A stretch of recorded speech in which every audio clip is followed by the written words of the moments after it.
اگلی سنت یہ ہے کہ واش روم جانے سے پہلے مسواک کیا جائے۔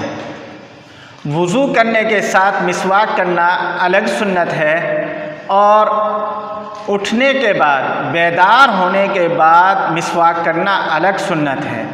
لہٰذا وضو کرنے سے پہلے اور واش روم جانے سے پہلے مسواک کر لی جائے، اور پھر اس کے بعد واش روم جایا جائے۔ واش روم جانے کا مسنون طریقہ بہت مشہور ہے کہ جاتے وقت پہلے بایاں پاؤں رکھا جائے اور واپسی پر پہلے دایاں پاؤں باہر رکھا جائے، اور جانے کی دعا یہ ہے کہ جاتے وقت جانے سے پہلے واش روم کے دروازے میں داخل ہونے سے پہلے دعا پڑھ لی جائے۔ وہ دعا یہ ہے: اللہم انی اعوذ بک من الخبث والخبائث۔ اس دعا کو پڑھ لینا چاہیے۔ اگر کوئی شخص واش روم میں داخل ہو گیا اور پھر اسے یاد آیا کہ میں نے تو دعا پڑھی نہیں ہے، بھول گیا ہوں، تو اسے چاہیے کہ دل کے اندر اعادہ کر لے، دل کے اندر دعا کو دہرا لے۔ زبان سے ادا کرنا صحیح نہیں ہے۔ واش روم سے فراغت کے بعد جب باہر آئے گا تو سب سے پہلے دایاں پاؤں باہر نکالے گا۔ دایاں پاؤں باہر نکالنے کے بعد دعا پڑھیں گے: غفرانک الحمد للہ الذی اذھب عنی العذا وعافانی۔ اگر کسی شخص کو پوری دعا نہ یاد ہو تو وہ صرف غفرانک اتنی بھی پڑھ سکتا ہے۔ واش روم سے فراغت کے بعد اب وضو کرنا ہے، تو وضو کرنے کے لیے پانی لینا پڑے گا۔ ہمارے ہاں دستور تو یہ ہے کہ ہمارے گھروں کے اندر ٹینکیاں لگی ہوئی ہیں اور ٹوٹیاں لگی ہوئی ہیں، ٹوٹی کھول کر وضو ہم کر لیتے ہیں۔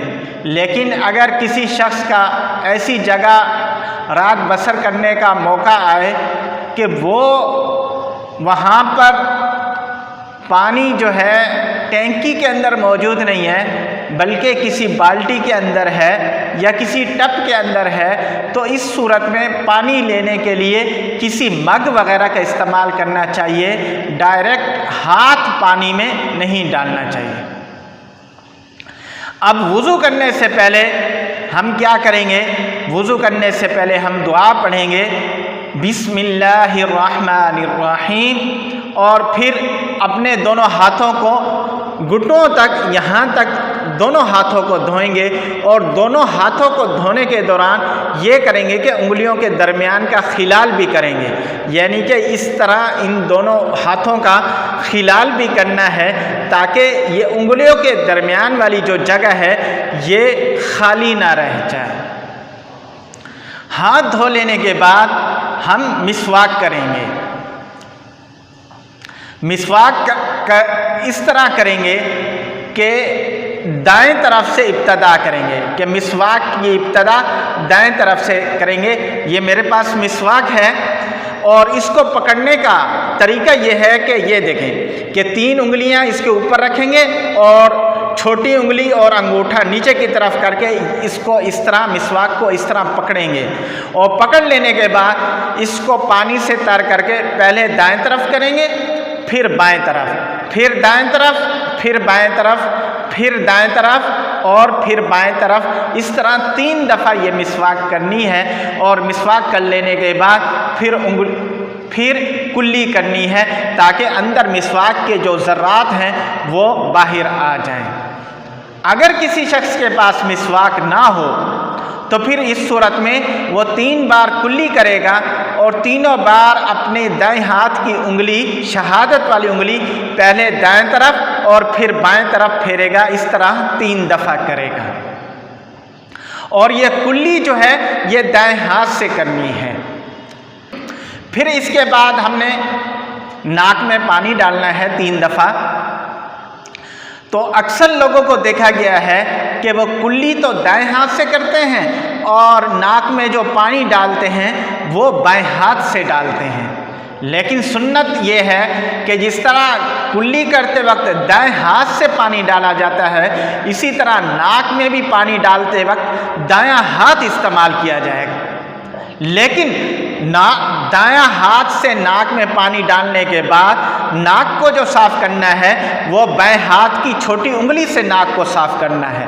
تینوں دفعہ اسی طرح کرنا ہے کہ دائیں ہاتھ سے ناک میں پانی ڈالنا ہے اور پھر بائیں ہاتھ کی چھوٹی انگلی سے ناک کو صاف کرنا ہے۔ 3 دفعہ اس طرح کرنا ہے۔ اس کے بعد کلی کر لینے کے بعد اور ناک میں پانی ڈال لینے کے بعد اب ہم نے اپنے منہ کو دھونا ہے۔ منہ کو دھونا اس کی مقدار کتنی ہے؟ اس کی مقدار ہے پیشانی کے بالوں سے لے کر تھوڑی کے نیچے تک، جہاں یہ داڑھی ہوتی ہے وہاں تک، اور ایک کان کی لو سے لے کر یہاں سے لے کر دوسرے کان کی لو تک، اس کے اندر احاطے کے اندر جتنا حصہ آتا ہے وہ سب کا سب دھونا ہے اچھی طرح مل کر۔ اور یہ دھونا 3 دفعہ ہے، 3 دفعہ دھونا ہے۔ اگر کسی شخص کی داڑھی ہے اور وہ داڑھی ہلکی ہے تو جیسے ہی منہ کو دھوئیں گے تو وہ دھو لینا کافی ہے۔ اگر داڑھی گھنی ہے یعنی کہ اس کے بال گھنے ہیں تو پھر اس صورت میں 3 دفعہ منہ کو دھو لینے کے بعد داڑھی کا خلال کیا جائے گا۔ 3 دفعہ الگ الگ پانی لے کر داڑھی کا خلال کریں گے، اس طرح پانی لگائیں گے تاکہ جتنے بھی بال خشک ہیں وہ تر ہو جائیں۔ پھر اس کے بعد ہم نے اپنے بازوؤں کو دھونا ہے۔ بازوؤں کو دھونے کے لیے یہ جو کوہنی ہوتی ہے اس تک دھونا لازمی ہے، کوہنی کو دھونا لازمی ہے۔ تو کوہنی سے آگے تک ہم دھوئیں گے اور یہ دھونا 3 دفعہ ہوگا۔ اس کو 3 دفعہ دھوئیں گے۔ پہلی دفعہ پانی لے کر اس کو پورے ہاتھوں کو، پورے بازوؤں کو ملیں گے کوہنیوں تک، پھر اس کے بعد دوسری دفعہ پانی لے کے بہائیں گے اس کے اوپر، اور پھر اس کے بعد تیسری دفعہ، اسی طرح دونوں بازوؤں کو دھوئیں گے۔